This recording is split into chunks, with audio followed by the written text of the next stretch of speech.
Vamos, Iglesia de Cristo, ¿cómo están en esta mañana? Quiero bendecir su vida con una palabra. Este es el tercer ciclo de la naturaleza divina.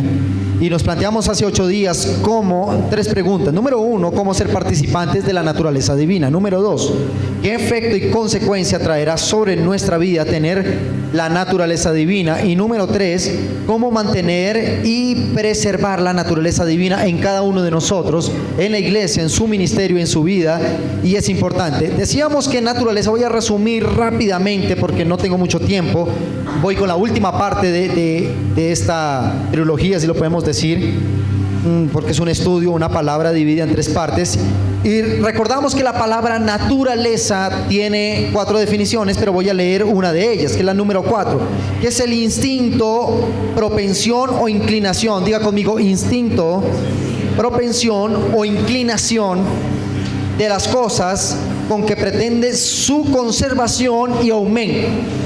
Cuando hablamos de la palabra naturaleza, es algo que comienza a impulsarte, algo que comienza a moverte, donde tú ya no te puedes quedar quieto o quieta, donde la situación que tú estás viviendo actual te incomoda y comienza tu espíritu, tu alma, tu mente, tu corazón, aún tu cuerpo, a pedir algo nuevo para tu vida. Es porque esa es una muy buena señal que la naturaleza divina está siendo formada en ti. ¿Cuántos dicen amén? Cuando hablamos de la palabra naturaleza, estamos hablando que es un instinto y es una propensión, es decir, es propenso y tiene una inclinación que pretende con que las cosas se conserven. Número 1, mantener, y número 2, aumentar lo que tú tienes o lo que Dios te ha dado. ¿Cuántos dicen amén a esto? Entonces, razón por la cual el apóstol San Pedro, antes de morir, cuando vemos que ya es anciano y tiene años encima, experiencia, bueno, yo hace poco le decía a alguien, no es vejez, sino juventud acumulada. Entonces, todos aquellos, levanten la mano los que tienen juventud acumulada. Ah, y así levantan la mano, ¿no? Si yo le dijera, levanten la mano todos los viejitos, entonces ahí sí. Sí. Ayer Héctor me decía, yo parezco un bebé. Y todos, uy, ¿por qué? Porque otra vez me estoy orinando los pantalones. No, eso es un chiste. Ese era un mal chiste ahí, pero entonces, fue culpa de Héctor. Después no me diga, no se ponga de vinagre aquí a echar chistes. Y yo lo replico. Yo propenso a inclinación. Aleluya. Entonces, cuando hablamos de la palabra naturaleza, amada iglesia, estamos hablando que hay un instinto, diga conmigo, dentro de mí hay un instinto que me impulsa a crecer, que me impulsa a prosperar, que me impulsa a incomodarme con las situaciones que no van de acuerdo con el propósito de Dios. ¿Cuántos dicen amén? Entonces, esa era la primera parte, solo estoy resumiendo. Y voy a resumir la segunda parte. Segunda parte, por favor, vamos a tomar como cita referencia la segunda carta de San Pedro, capítulo 1, verso 3 al 15. No la vamos a leer toda, sino que voy a desglosar versículo por versículo de lo que nos corresponde esta segunda o tercera parte ya. Segunda de San Pedro, aparece ahí en pantalla. Segunda de San Pedro, capítulo 1 o número 1, 3 al 15. Entonces, hoy vamos a despejar la siguiente pregunta y es: ¿cómo ser partícipes de la naturaleza divina? Dígale a la persona que está a su lado, ¿cómo ser partícipes de la naturaleza divina? Ahí les va. El versículo 3 dice, de la primera carta de San Pedro, 1:3 dice: como todas las cosas que pertenecen a la vida y a la piedad nos han sido dadas por su divino poder, mediante el conocimiento de aquel que nos llamó por su gracia y excelencia. Vamos a repetir este texto. Dice, verso 3, repita conmigo: como todas las cosas que pertenecen a la vida y a la piedad nos han sido dadas por su divino poder, mediante el conocimiento de aquel, diga conmigo, aquel que nos llamó por su gloria y excelencia. Amén y amén. Lo primero que debe entender una iglesia para tener la naturaleza divina, ¿qué es naturaleza divina? Es la extracción del pensamiento de Dios, es la extracción de la mente de Cristo operando en el ser humano. Aquí en Colombia, para los que nos ven en las naciones del mundo, no sé si ese formato es copiado de alguna cadena de televisión en el mundo, pero en Colombia va a comenzar algo que es un reality show donde han convocado personas que atléticamente son muy maduros y le van a llamar superhombres. Es algo que se llama algo de desafío de los superhombres. Y tiene que ver con pruebas salvajemente estresantes para el ser humano, donde vemos los trailers o los cortos, donde salen personas muy musculosas alzando objetos muy pesados, pasando por ríos y asuntos rocosos, donde la exigencia al máximo los va a llevar a ganarse un premio. Pero me llamaba la atención el nombre de este reality show cuando dice que son superhombres. Y entonces yo me pregunto, bueno, si ser superhombres es ir al gimnasio y tener un cuerpo escultural, entonces vámonos al gimnasio y nos convertimos en superhombres y supermujer. No creo que Jesús, por los rasgos, ¿cómo podríamos decir? Por los rasgos antropocéntricos, podemos decir. Bueno, antropológico, sí, logía, estudio de los antropos, del hombre. Muy bien. Podemos decir que Jesús no tenía un cuerpo atleta, que Jesús no iba al gimnasio, tal vez, bueno, de pronto Jesús echaba su trotadita, tal vez, pero muy seguramente Jesús no era una persona de sus bíceps marcados y con una musculatura terrible, razón por la cual eso llevó a decepcionar a muchos de su tiempo. A Jesús, una de las cosas por las cuales la gente lo crucificó es porque veía, como decía mi esposa en el prólogo, un simple y ordinario judío que no tenía aspecto de rey ni tenía aspecto de nada, como el cuadro de Da Vinci, un mono ojiverde con barba perfecta. Tal vez Jesús era tan ordinario como usted y como yo, una persona como este bogotano que simplemente a veces tú lo ves y tú dices, ese flaco es el pastor de la iglesia. Nada, vámonos para otra donde haya un tipo más chusco que este. Pero ¿qué hacía superhombre a Jesús? Que dentro de él operaba una naturaleza que ni el hombre más fuerte podía tener. En el caso del rey David y el rey Saúl, dice la Biblia que Saúl era un hombre de aspecto bello, el primer rey que tuvo Israel, más o menos, dése una idea, pero bueno, ahí vamos. Y entonces decía que Saúl era un hombre atractivo e impactante desde su punto de vista corporal. A la vista era un hombre de su cabello largo. Yo tuve el cabello largo, usted sabía. Bueno, Saúl tenía el cabello largo, su barba bien definida. El tipo era, todos cuando veían decían, wow, el rey de Israel. Así como el presidente de nuestra nación, un pinto, no, de hombre. Le decimos al presidente, aleluya. Sí, como el alcalde de Bogotá, así todo, barba bien definida. Pero se convirtió en un pequeño hombre cuando perdió naturaleza. Porque un hombre a la mitad, ¿ustedes vieron la foto que tomamos con este ministro del Señor? Bueno, aquí hay una niña que fue ayer una de las profesoras de escuela infantil y se tomó la foto con ella. Y bueno, el hombre de verdad que tuvo que hacer esfuerzos sobrehumanos para tratar de quedar en el foco del lente allí. Bueno, ahí están todos, pero espere que ella muestre. Esa la va a colgar en redes sociales, espere y verá. Y entonces él hacía el esfuerzo sobrehumano y se agachaba y la niña, bueno, no es una niña. ¿Cuántos años tiene Lina? Bueno, más de 20. Cuando yo vi ayer a Lina que venía, porque estábamos en una iglesia al norte de la ciudad y es un terreno bastante grande, y ellas venían venían de uno de los cubículos de la iglesia. Está el templo mayor y unos varios cuartos. Allí va a quedar una gran universidad. Entonces yo dije, ¿a qué hora se vino Melissa? Si Melissa no vino con nosotros, yo la vi caminar. Melissa, ¿a qué hora vino? ¿Quién es Melissa para las naciones de la tierra? Una niña que se congrega aquí, una niña de 8 añitos o 9 añitos. Entonces yo dije, ahí viene. Y se tomó la foto con ese gigante. Pero ¿qué tiene que ver todo esto? Que Saúl era la proporción. Saúl era grande y era fornido y era de gran aspecto, pero lo reemplazó un hombre chiquitico que le llegaba a la mitad, ¿sí? Como la foto, después van a ver la foto. Y entonces, tan grande que no ocupo ni siquiera en el lente, Y entonces fue reemplazado por el rey David, quien el rey David era un superhombre porque era conforme al corazón de Dios. No era un superhombre de aspecto hermoso, de un aspecto impactante, era un muchacho que cuidaba ovejas.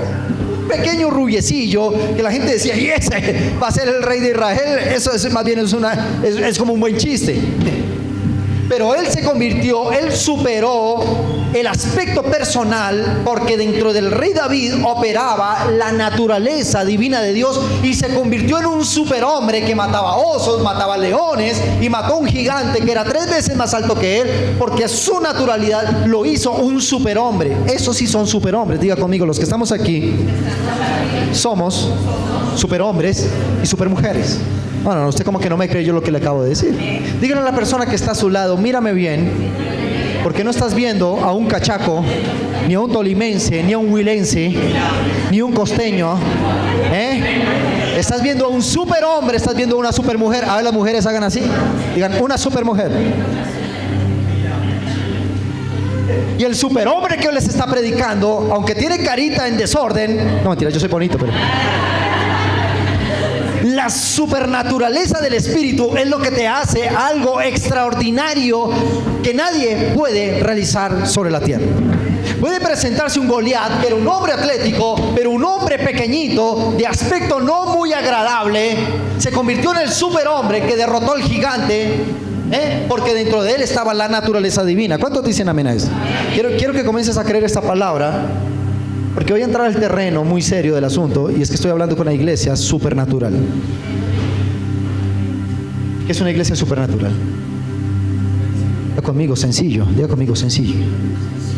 Una iglesia que camina bajo la dimensión del Espíritu Santo. No es más.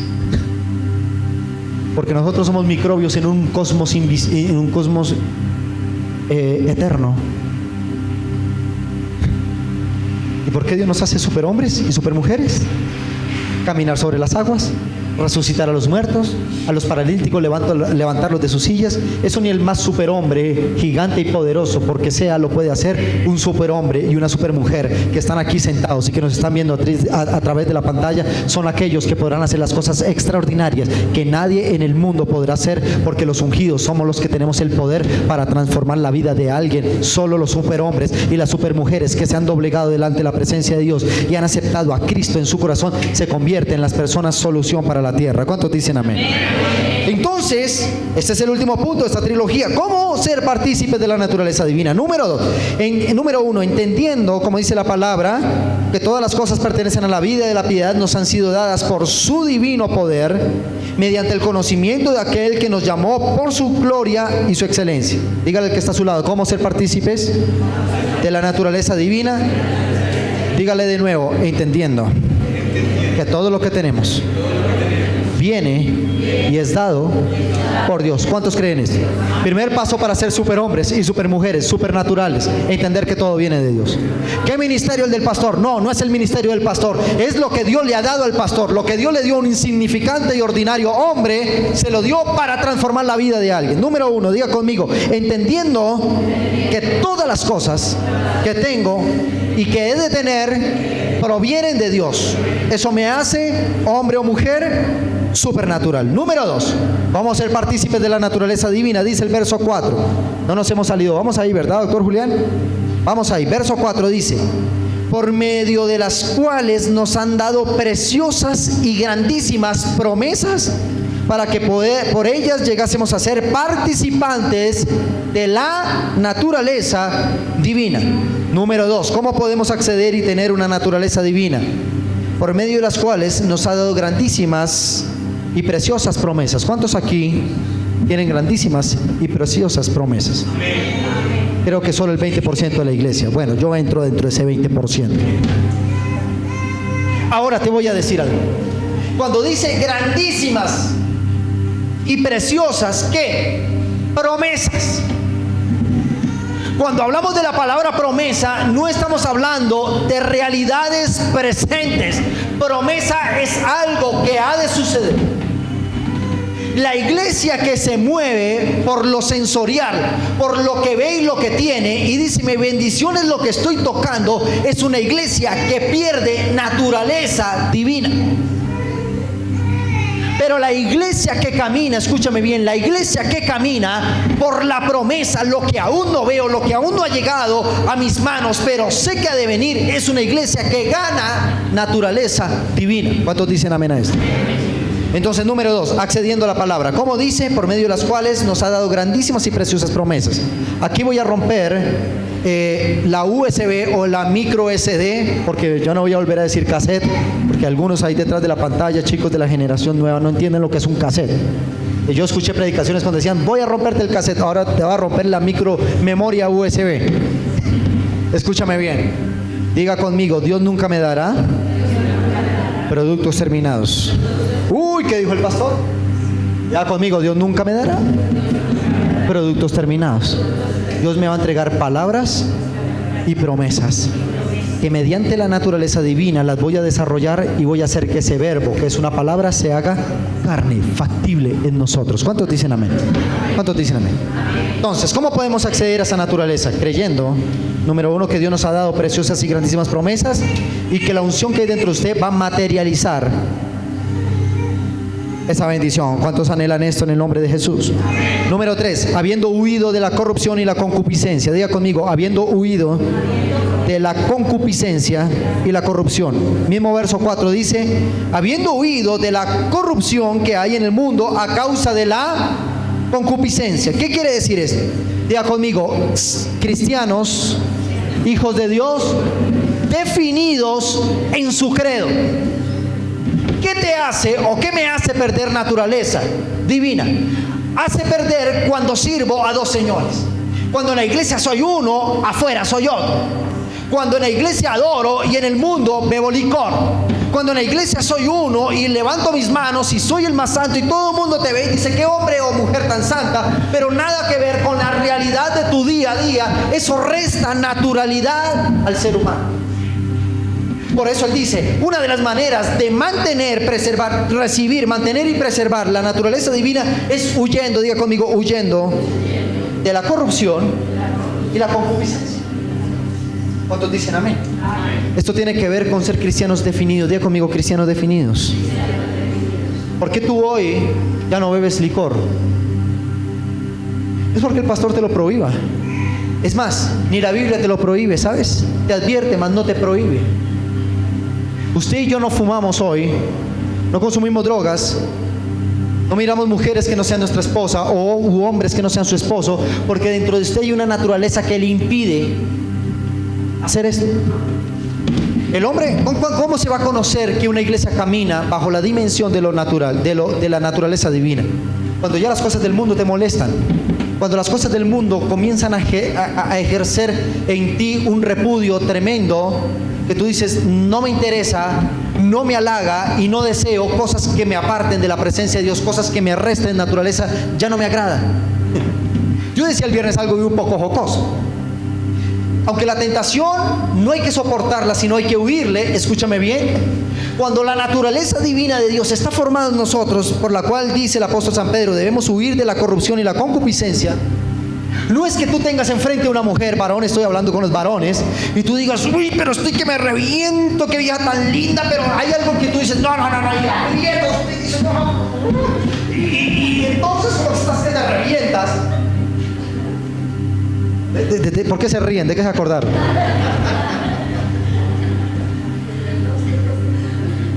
No, eso no viene a la iglesia, no, sí.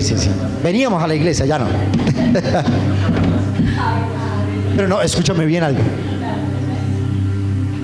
Pero si ya, cuando a ti te pasa eso, tú dices, yo amo a una mujer que es mi esposa.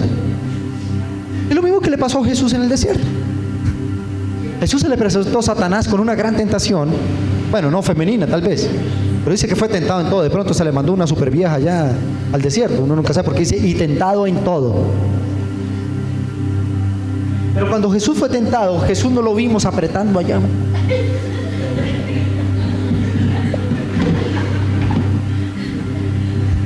Jesús tenía la capacidad de decir, vete Satanás, no pierdas el tiempo conmigo. Mi naturaleza, lo que tú me ofreces, no es absolutamente nada para la naturaleza que yo tengo. ¿Cuántos dicen amén?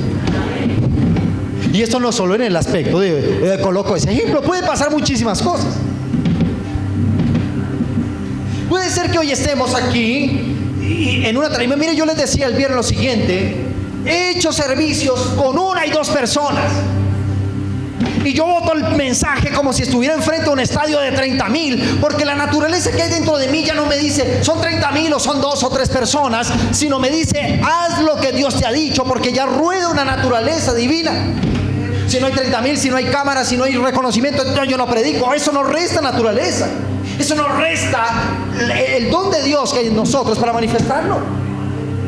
Si yo no tengo problema en estar predicando hoy, botando una palabra, o en otra ciudad de Colombia donde nos invitan a predicar o a hacer respuesta para alguien, que estar en la semana aquí barriendo la iglesia, porque usted cuando llega el viernes esto está limpio, porque aquí el pastor cogió el tapete, lo enrolló, lo limpió y todo esto, y si el pastor tiene que barrer la iglesia, claro, porque mi naturaleza no depende de una tarima, sino de lo que el rodaje del Espíritu, el llamamiento me indique hacer, eso lo hago.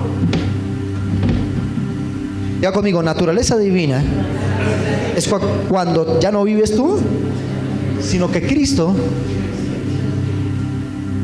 Número 4, voy corriendo. Ya conmigo, poniendo toda diligencia. Vamos en el número 4 de cómo recibir naturaleza divina. El apóstol San Pedro dice lo siguiente, versículo 5: vosotros también, poniendo toda diligencia en esto mismo. Diga conmigo, diligencia. Diligencia tiene 2 definiciones. Número 1, quiere decir cuidadoso, exacto y activo. Diga conmigo, cuidadoso, exacto y activo. Número 2, pronto, presto y ligero en el obrar. Que es el número 2, pronto, presto y ligero en obrar. Yo quiero aquí aclarar algo, porque venimos con lo siguiente y es tremendo. Que cuando la palabra de Dios nos habla de paciencia, no nos habla de la terminología de esperemos a ver si Dios algún día me bendice. Tal vez muchos de los que estamos aquí, aunque nos vemos muy jóvenes, tenemos nuestros abriles. Y yo llevo 30 años más, 32 años de vida, 33 años de vida cristiana. Ya me puse más años, 32 años de vida cristiana. Conocí al Señor de niño. Y escuché muchas veces los sermones que decían: ¿para qué tener una empresa, hermano, si la plata es del diablo? Espere que Cristo venga y entonces seremos glorificados. Había mensajes que nos decían: muchachos, no vayan a la universidad, porque el que se sienta en sillas escarnecedores, la universidad te va a corromper. La universidad la creó el diablo para transformar el mundo a su modelo. Y entonces los chicos decían: no estudiemos porque el estudio es del diablo.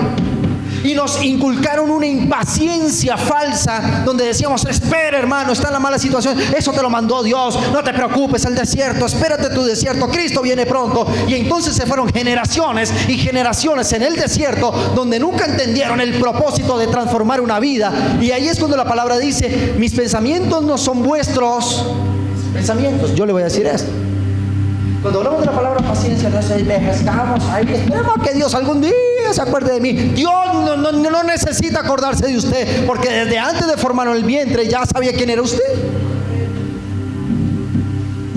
Dicen amén. Entonces, cuando dice la palabra del Señor, diligente, diga conmigo, diligente, es pronto, presto y ligero en obra. Lo que te quiero decir con este punto número 4 es que cuando Dios te da una palabra, tú vas a cambiar tu léxico y decir: Señor, recibí una palabra, ¿dónde le firmo? ¿Por dónde comienzo?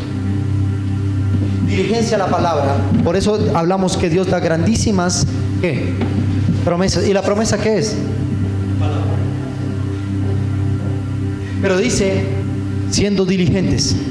Levante su mano derecha y diga conmigo: una vez recibida la palabra, mi labor es ser diligente para que pase de ser una palabra invisible a ser una realidad visible en mi vida.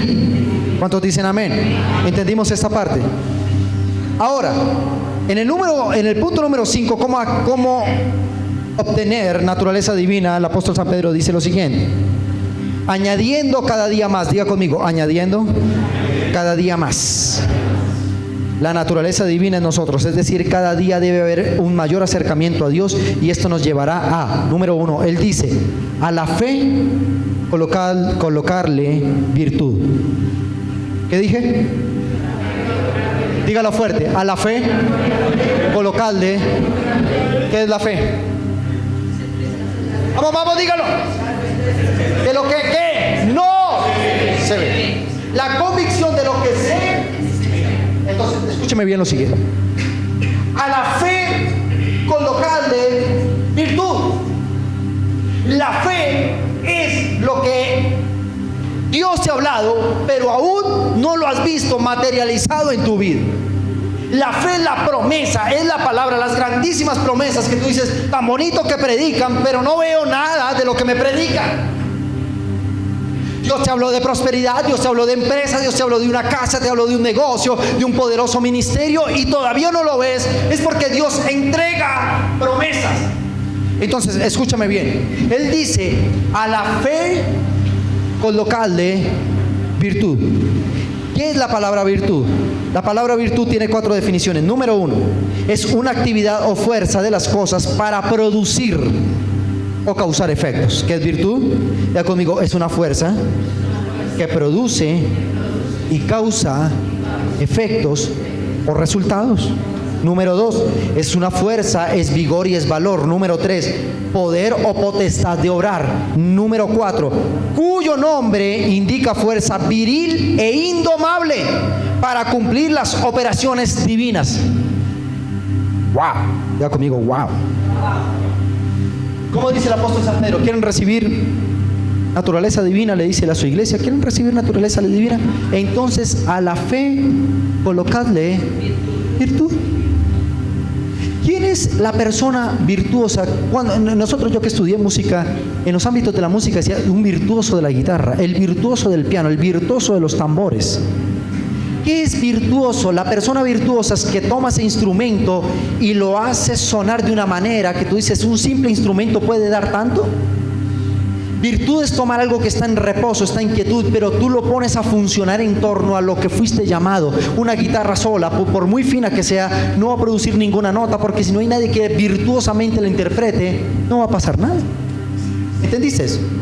El ingeniero virtuoso, el arquitecto virtuoso es el que vio un lote lleno de vacas, un lote con unos humedales, pero su virtud mental y su espíritu en virtud dijo, aquí puede existir un poderoso centro comercial que valorizará el terreno miles de millones de lo que vale ahora, y su virtud plasmó lo que algún día fue el pensamiento, levantó una gran estructura que hizo famoso el sector. ¿Entendimos eso? El ingeniero que hace carros, en su mente sale el coche, y él dice, entonces ponemos motor, ponemos latas, ponemos llantas, y arma un supercarro que puede llegar hasta 400 kilómetros, los últimos carros creados. Porque algún día, diga conmigo, la fe, que es lo que no se ve, pero que existe, le puso virtud, y a la fe la convirtió en realidad. El apóstol San Pedro está diciendo, si quieren tener naturaleza divina, escúcheme bien, a la fe ponedle virtud. Diga conmigo, a la fe ponedle virtud. ¿Entendimos esta parte? ¿Vamos bien hasta acá? Diga conmigo, necesitamos ser una iglesia no solo de fe, sino una iglesia virtuosa. Tan pronto Dios suelte la palabra sobre ti, diga, voy a ser virtuoso. La palabra que me dieron la voy a condensar para que se haga material en nuestra vida. ¿Cuántos dicen amén? Ahora, Él dice, y a la virtud, es decir, a la virtud, a lo que colocamos como fuerza para hacer que la fe sea visible, dice, a la virtud colocadle conocimiento. Diga conmigo, a la virtud colocadle conocimiento. ¿Qué es la palabra conocimiento? Es lo relativo a la sabiduría. ¿Cuál es la definición de la palabra sabiduría? El grado más alto del conocimiento. Aquí es donde ya en esta mitad del mensaje o en esta mitad de la definición comenzamos a entender algo, que comenzamos a convertirnos en hombres y mujeres supernaturales. Te voy a decir por qué. Porque dice, virtud, a la virtud colocarle conocimiento. ¿Y qué es conocimiento? El grado más alto, diga conmigo, el grado más alto del conocimiento. hay algo que me revienta la cabeza y es un versículo de la Biblia donde dice Isaías 60, verso 1 y 2, vamos a relatar el 2, dice: porque he aquí que oscuridad cubrirá la tierra y tinieblas cubrirá la tierra y oscuridad las naciones, más ¿sobre quién? Ya conmigo, sobre los virtuosos, superhombres y supermujeres nacerá Jehová y será vista. Cuando dice a la virtud colocar de conocimiento, no sé si vas a recibir esta palabra, yo de ti estaré levantando a mano derecha y recibir la palabra. Tiene que ver con lo siguiente: mientras el mundo se quiebra, mientras el mundo se pierde, mientras el mundo no puede salir de una crisis, los superhombres y supermujeres virtuosos de la fe en Cristo Jesús somos los que vamos a traer un aliento de vida en todas las esferas de la sociedad, porque en usted estará el grado más alto del conocimiento que ningún superingeniero, ninguna entidad bancaria, ningún gobierno podrá desarrollar. Solo un hombre y una mujer que tengan mentalidad sobrenatural, que te hace virtuoso y conocimiento sabio, el grado más alto del conocimiento. Atrape esa palabra. Atrape esa palabra. Vamos, atrape esa palabra. Ya conmigo, en los próximos días el mundo estará tan desesperado que el único o la única que lo puede sacar de su desesperación es un superhombre y una supermujer. ¿Dónde están esos superhombres, supermujeres? Oye, no te estoy diciendo esto para entretenerte. Oye, no vas a salir con una capa por ahí con la secta de los supermanes. No vas a salir con eso.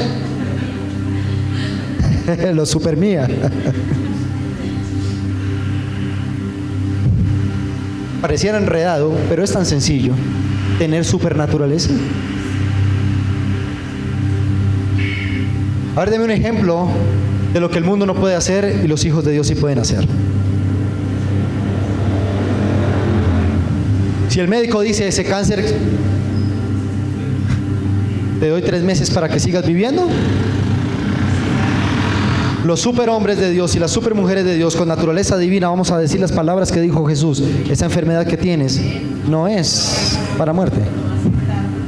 ¿Entendiste? Jesús llegó a un campo desértico y habían 5,000 hambrientos a medianoche. Aguantaban hambre y no había ni dinero, ni supermercados, y mucho menos una ONG que les pudiera salvar su necesidad de hambre. Pero llegó un superhombre de aspecto no muy bonito, pero con naturaleza divina, y dijo: ¿cuánto tenemos? Tenemos 5 panes y 2 peces. La supernaturaleza de él convirtió 5 panes y 2 peces en la virtud de la fe, en el grado más alto del conocimiento para alimentar a 5,000 en un desierto. Eso se llama supernaturaleza. Ay, tan bonito Jesús. No, tan bonito Jesús no. Él dijo: cosas mayores de las que yo hice verán y harán. Estoy hablando con esa iglesia. Estoy hablando con esa iglesia. Número 5, diga conmigo, número 5. El grado más alto del conocimiento. Después dice: al conocimiento, dominio propio. ¿Cómo dice? Esta me gusta. ¿Qué es conocimiento? Relativo a la sabiduría. Y la sabiduría es el grado. Muy bien. Escúchame bien. El apóstol San Pedro se mete en un territorio un poco difícil. Dice: y al conocimiento, que es el grado más alto el grado más alto del conocimiento, colócale dominio propio. ¿Cuánto hemos escuchado sermones del dominio propio?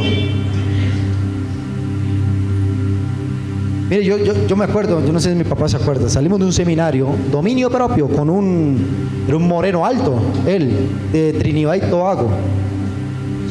Uy, eso fue por allá en los 90. Dominio propio. No, de apellido Andes, ¿te acuerdas? Entonces es un loco. Fue una unción que como tenía una cachuchita como el de anoche, y tiraba la cachucha y la gente, ¡guau! Cuidado con ese loco. Eso no se veía en ese entonces. Pero cuando salimos de eso, del dominio propio, salía uno así, como usted no se vio el Chavo del 8 cuando don Ramón le cobraban la renta. Y, ¿qué te pasó, papá? Conseguí trabajo. Y caminaba así. Mira, uno salía a esos seminarios, ¿sabes cómo salía ese examen? Yo no salía fortalecido, yo salía así. Que decía: ¿y a qué horas, a qué rayos de horas vamos nosotros a caminar en esa dimensión? Porque entendimos que dominio propio era Apriete.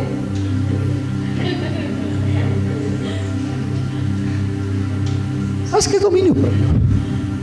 Dominio propio es cuando te remontas a las alturas y caminas libremente por las corrientes y todo lo que te ofrece el mundo, tú dices, no lo necesito. Te da risa la tentación. ¿Entendiste eso? Cuando él dice, al conocimiento, colocarle dominio propio. ¿Sabes de qué estamos hablando? El dominio propio no es apretar allí, pero yo cómo hago, pero es que... No, ¿cómo que no puede? Claro que puede, porque entre usted ya opera una supernaturaleza. Y cuando hablamos que al conocimiento, colocarle dominio propio, ¿sabes en qué punto estamos hablando? ¿Qué es conocimiento? Muy bien, sabiduría es el grado más alto de él. ¿Por qué un pastor cae sexualmente? Porque estando en el punto más alto de su grado, conocimiento, unción y revelación, no tuvo dominio propio y cayó con una mujer. Las mujeres también, esto no solo para los varones. Porque llegaron al grado más alto del conocimiento, pero la supernaturaleza no les alcanzó para tener dominio propio. ¿Entendimos esto? Ya conmigo, dominio propio es la operación del Espíritu, donde el apóstol Pablo, escúcheme bien, el apóstol Pablo lo definió de la siguiente manera: ya no vivo yo, sino que Cristo piensa, mira, habla, oye, camina, ejecuta y es virtuoso por mí. Por eso él tuvo que decir, yo ya estoy muerto, ya no vivo yo, estoy muerto, ya este cadáver no sirve para nada. Ahora la operación, la naturaleza divina es lo que me hace dejar un legado a las generaciones en santidad, en bendición. Por eso el apóstol San Pedro dice, no me puedo morir aunque ya estoy anciano y ya siento que Jesús me está llamando, no me puedo ir hasta estar seguro que toda la iglesia esté caminando en la dimensión de la naturaleza divina de Dios. ¿Cuántos dicen amén? Ya conmigo, dominio propio no es abstenerse del pecado. Dominio propio es repudiar el pecado. Se acabó el gozo. Gracias por su sinceridad. Ahora, ya voy a terminar. Dice, llevo tres, esto era una predicación, llevo tres servicios con esto. Escúchame bien. Creo que voy a hablar acá con toda la iglesia.